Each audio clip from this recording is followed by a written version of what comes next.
Hello and welcome to our latest video in our tutorial series. This time we're going to be looking at setting up the settings within the new HEDCAM 1080. So this can include things like changing exposure values, going in and changing the physical settings of how your camera is going to record, whether you want it to do the full HD or you want to go and do a little bit more slow-mo by shooting in the 720 mode. At 60 frames a second. So let's have a little look at this now. First thing you're going to want to do is go ahead and plug in your HEDCAM 1080 to your computer with the memory card inserted. Obviously you can also do this via the included card reader. So we're just going to wait for it to pop up. Here we go. So no, I don't want to use Dropbox. So yours might be no name or volume 1. Here's mine, volume 1. We're going to go in. Excuse me. You're going to see the DCIM folder and a settings.txt file. Now obviously I'm doing this on a Mac. It's going to be a very similar process on a PC also. Let's nip over into the settings. So let's go there now. Let's go into the settings file. Now it's going to open up in text edit on a Mac. I'm going to make it a little bit bigger so we can see everything that's going on here. Obviously this is just telling you it's the HEDCAM 1080. This is the version of the firmware. Now this version firmware 1 is maybe different at the time that you guys have a look at it. So this area here where we're kind of circling now is the current settings on your camera. Okay, so everything that's represented in this top section above the line is also in a key below, and the key explains what the different values of numbers mean. For example, if we look at the exposure, it's currently set to 6. Now if we see exposure here, the EV level, now 0 to 12. So we can be 0 being dark, 12 being the lightest. The default is 6, obviously that's in the middle. I quite often go and put that maybe to 8 if you're doing some sort of mountain biking. So I'm going to change that to 8 now, just as if I was in a woodland area. I was thinking I'm going to ride there next, so we'll look that to 8. Your white balance then is what your camera thinks is white. Now this can often change in an environment. Now professional filmmakers are going to want to go in and change this and play a little bit. I would tend to leave this at 0 because this is always going to try and figure out for itself what white is. This is why sometimes you might see your footage look a little bit orange and you go outside and it looks a little bit blue. It will adjust for each of those options. So we're going to leave it as 0 because the 0 represents auto. And you can see this key here, white balance, and then 0 to 3, 0 meaning auto, 1 daylight, cloudy, fluorescent, etc. Next up we've got contrast. So contrast default 100. Again, this is the middle value. We've got contrast is 1 to 200. 1 is going to make it look very flat. The colours will look quite similar. Now this isn't black and white, this is the difference between the colour. So I don't know, you see the orange and the black on my background on my computer here. If I had contrast dropped, then they would seem to blend together. The colours would look a bit more similar. Now if you transfer the contrast all the way up to the 200 scale of things, it's going to get a bit weird. Colours are going to be really over the top. I say leave this at the 0, and if you really need to play with the colours and things like that, do so afterwards in an editing software. It's probably more comfortable to use. But obviously again, if you're a professional filmmaker and you understand this a bit more, then go ahead and have a play, see what you feel is best. What I wouldn't do is advise playing with this to a point where you're going to go on a big race or something tomorrow and you go ahead and you whack this up to 200, you get back in the next day, you play it back and you're like, whoa, what's that? Just leave it at the default. You know that that's what we feel is going to be good. That's why it's set as the default. Similar story then applies to your SAT. Now SAT is your saturation. Same kind of thing. If it will really make your colours pop. If you want to ramp that up a little bit, feel free to do so. That's going to make your colours pop a little bit more. So yeah, again, have a play with that. You know, you want to maybe change that. You could change that up here. So say you wanted it to be a little bit more, you maybe change it to 125. You would then type in 125, and that will bring your colours up a little bit. Same story with the sharpness.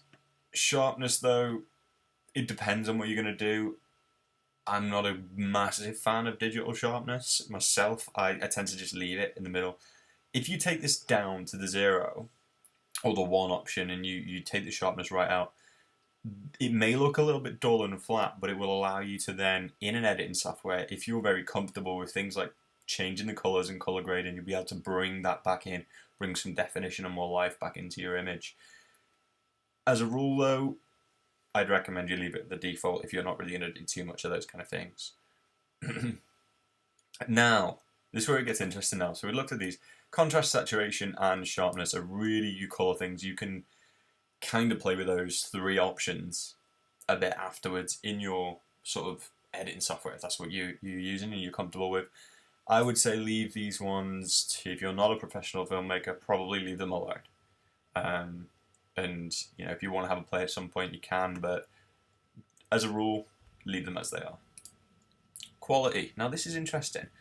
Quality at the moment, as a default, we've set it to 1, which is in the middle. This is a good balance between file size and quality. It's a good middle ground. If you're really looking for super high quality stuff, you go ahead, change that to high. The camera will, as a result, write faster to the card, so you'll make sure that your card is very good. Obviously, the one supplied will cope with that. If you choose high, it's going to probably affect the battery life a little bit.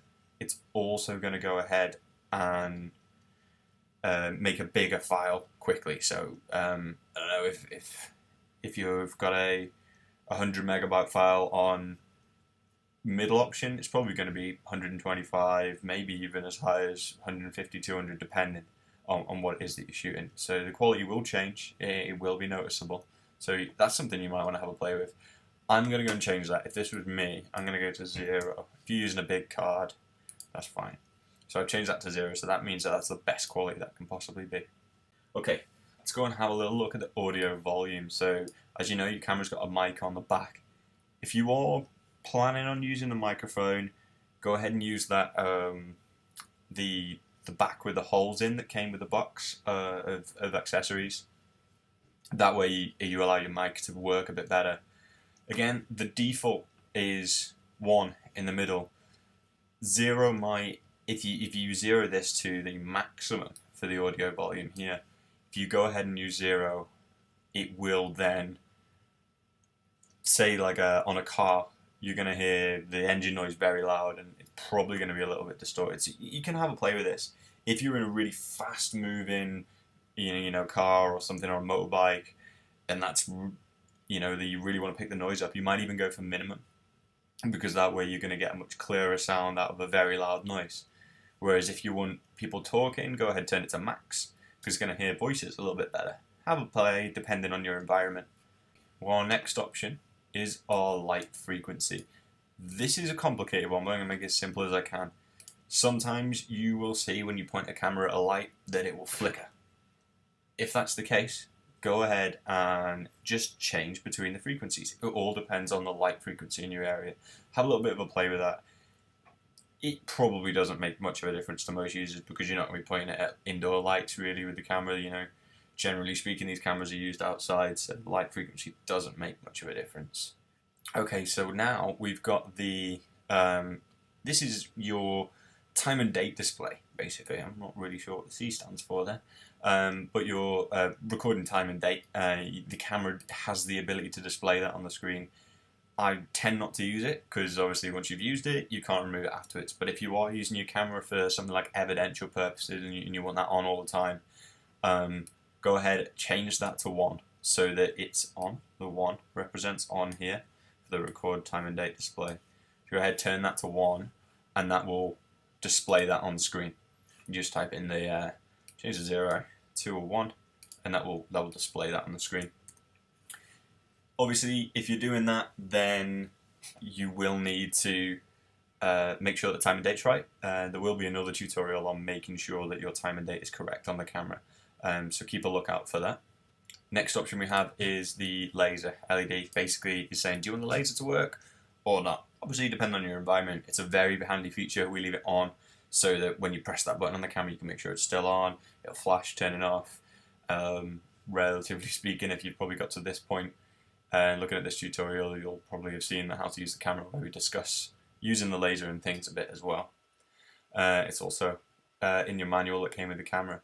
Sensor rotate enable. Now this is where you're going to be mounting the camera in an awkward position, and the camera might actually have to be mounted with the button facing down rather than up.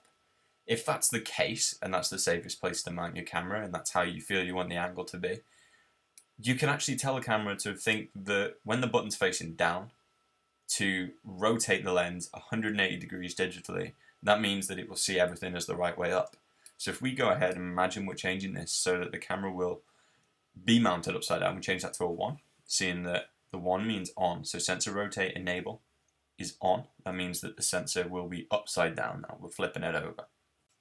So we're going to look at video switch. Now, video switch and video format. Let's have a look at these. So video switch is the one I use the most and I change between regularly. That's this one here. Now, as a standard, the camera is our HEDCAM 1080 as its very nature. You expect it to shoot at 1080p full HD. Due to the size of this camera and the fact that the lens is flat rather than bent, it doesn't have that horrible fisheye effect that you get on the corners where all the trees and things look bent. The 1080p will be slightly narrower than our 720p option, which is still HD, just not quite as large a file. The 1080p will shoot, for example, at 30 frames a second, and we'll look at the frames a second in the next step. Obviously that's your default, use that as you like, but if you're mounting it in a place where you'd like to see a little bit of a wider angle, or use slow motion, go ahead and change this to 720p. If you do that, obviously you're going to go up here, change video switch to 1, that enables the 720p mode. 720p will shoot at double the frame rate of 1080. In short, that means that you get twice as many images per second that make up your video, which means that you'll be able to, if you're in the editing software, you'll be able to get really smooth slow motion footage, which looks amazing, better than trying to make the 30 frames a second that the 1080 makes slow motion. So depending on what you're going to do, again, depends on how you're going to want to set this up. I'm a sucker for shooting all the time in 720, but sometimes it's nice to go and use that 1080. So my default settings on my HEDCAM, personally I tend to use the 720, but if you want that really great full HD look, 1080p is obviously the way to go. Okay, final kind of option here is our video format. Video format, quite simply, really depends on where you live. As a result of us selling this in the UK primarily, it's set to 1 as a default, being PAL, which is what all of our TVs, DVD players and things play back at. You'll have heard me a moment ago talking about 30 frames a second and 60 frames a second. PAL would mean that those are represented as 25 and 50 frames a second. So 25 in the 1080 mode, 50 frames in the 720 mode. If you want that extra little bit of frame rate, go ahead and use the NTSC. Between YouTube and those kind of things, either one is not going to make too much difference. This is really for media companies and things for broadcast. You know, if you're broadcasting in the States, you go for NTSC. If you're broadcasting in the UK, you go for PAL. Default seems sensible, considering we're selling in the UK, to leave it as PAL. Okay. The last thing to remember, if I go ahead and I save this now and I try to use my camera, it's not going to make a difference. We have to tell the camera to want to update its current version of this text file in its memory, in its internal memory. It has a very small internal memory to figure out what's going on its chip inside. We need to tell it to update this file to yes. So at the moment we have update at the very top. Update is N. Very important. Go ahead and change that to capital Y. That means that the camera will now read this and say, oh hey, changes have been made. Let's go ahead and save these changes to my internal memory.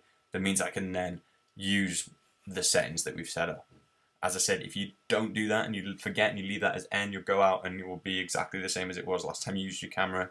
You won't have made any changes here. It won't be affected. You have to go ahead and do it again, change it to Y, make sure it's Y, the camera knows to update that.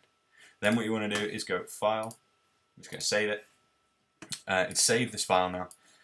And press close. If you're using a Mac, you might get a little error message saying it can't save a version. That's just Mac related.